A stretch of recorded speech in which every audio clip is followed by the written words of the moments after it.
બાબર શહેરની અંદર બાબર કાર્યકર્તાની એક બેઠક યોજાઈ હતી। એની અંદર ભારતીય જનતા પાર્ટીના કાર્યકર્તાઓને આ શહેરની અંદર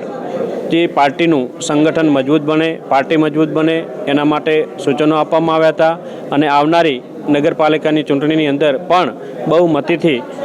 નગરપાલિકાની ચૂંટણી જીતાય એના માટે પણ માર્ગદર્શન આપવામાં આવ્યું હતું અને સમયાંતરે જે વિકાસની જે મોદી સાહેબનો એક અથાગ પ્રયત્ન હોય છે કે ગમે તે શહેર હોય, ગમે તે ગામડું હોય એને વિકાસ તરફ લઈ જવું અને ભૂપેન્દ્રભાઈની સરકારની અંદર જ્યારે વિકાસની ગાથા ચાલતી હોય ત્યારે બાબર શહેરની અંદરથી ત્યારે કોંગ્રેસના પૂર્વ પ્રમુખ હુકમસિંહ અને તેમના સાથી મિત્રો તમામ આજે કોંગ્રેસને છોડીને ભારતીય જનતા પાર્ટીની અંદર જોડાણા છે, એટલે એમને પણ ખૂબ ખૂબ અભિનંદન પાઠવું છું। અને આ પહેલાં તો મુખ્ય કારણ જે અત્યારે કોંગ્રેસની અંદર જે સંસદ સભ્ય જે ચલાવી રહ્યા છે, સંસદ સભ્યના કારણે અત્યારે કોંગ્રેસના જે હારા જે કાર્યકરો કે એમની કોંગ્રેસ સારું કરી નાખો જીવ આપવા માટે 30 વર્ષથી અમે બધા મજૂરી કરતા હતા। અત્યારે બનાસકાંઠાની અંદર તમે સંસદ સભ્ય આવ્યા પછી એટલા આગેવાનો ભારતીય જનતા પાર્ટીમાં જોડાના છે અને એક જ માત્ર કોંગ્રેસ પક્ષનો કોઈ વોક નહીં, પણ અત્યારે વોક જો ગણો ને તો અત્યારે બનાસકાંઠાના સંસદ સભ્યના કારણે ભારતીય જનતા પાર્ટીમાં જોડાય છે અને અગાઉ પણ એમને તાલુકા પંચાયત, જિલ્લા પંચાયત, નગરપાલિકાની જે ચૂંટણી આવી રહી છે ને એના પછી હરેક કોંગ્રેસના આગેવાનો ભારતીય જનતા પાર્ટીમાં જોડાશે એવી મને દેખાઈ રહ્યું। અત્યારે બાબર શહેરની અંદર અમે વિકાસ જોઈને, વડાપ્રધાનનો વિકાસ જોઈને અને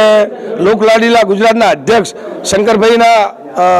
જે વિકાસના કારણે અને સ્વરૂપજી ઠાકોરના જે મંત્રી બન્યા પછી આપણે વિકાસ બન્યો એના કારણે લગભગ બાબર શહેરની અંદર 200 કોંગ્રેસના કાર્યકરો ભાજપમાં જોડાના છે। આજરોજ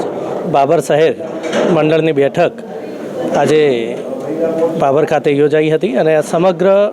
ભાવથરા જિલ્લાના મંડળનો અમારો પ્રવાસ ચાલી રહ્યો છે। આજે બાબર શહેરની અત્યારે જ બેઠક પૂર્ણ થઈ છે અને આ બેઠકની અંદર ભારતીય જનતા પાર્ટીના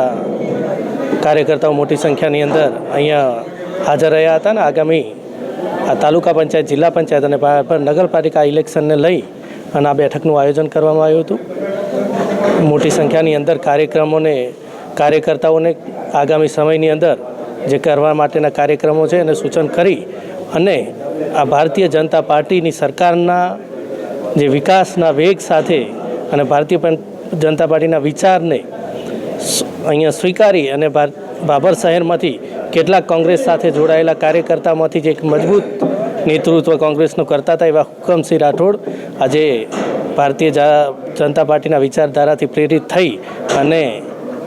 આ પરિવાર સાથે જોડાણા છે। તો સૌ પ્રથમ એમને અહીંયા ભારતીય જનતા પાર્ટીની અંદર આવકારું છું, સાથે સાથે ખૂબ ખૂબ અભિનંદન પાઠવું છું અને આગામી સમયની અંદર આ નગરપાલિકાની ચૂંટણીની અંદર 2 ટર્મથી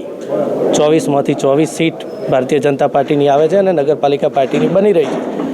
તો આ ત્રીજી term Bharatiya Janata party hat trick મારવા જઈ રહી છે અને આ કાર્યકર્તાનો ઉત્સાહ બતાવે છે અને સૌ સાથે મળી અને આ બાબર શહેરની વિકાસને ગાથાને આગળ વધારીશું। અસ્તુ ભારત।